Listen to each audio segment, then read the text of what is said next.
montre qu'il y a des impies parmi son peuple. Même dans l'assemblée de Jésus, hata katika kanisa kusanyiko la Yesu, Judas est parvenu à se glisser là. Ulikuwa Yuda ambaye alijipenyeza ndani. Même dans l'assemblée de Jésus, hata katika kusanyiko la Yesu. C'est-à-dire que chaque fois que les enfants de Dieu seront là, inamaanisha kwamba muda wote ambapo watoto wa Mungu watakuwa nafasi fulani, l'ennemi sera à côté d'eux. Adui pia atakuwa karibu yao.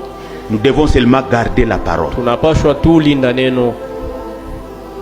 C'est comme ça qu'il y a des faux frères. Na hivi ndivyo kuna ndugu wa uongo na wadada wa uongo. Voyez un frère comme ça, naona ndugu wa namna ile, c'est un hypocrite. Yule ni mnafiki.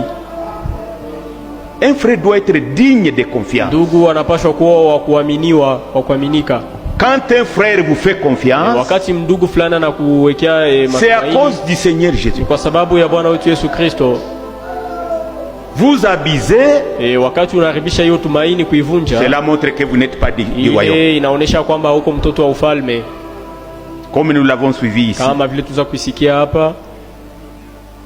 Un frère qui, par exemple, ndugu ambaye kwa mfano il va courtiser la femme de son frère, anaenda kumfuata tena mke wa ndugu yake,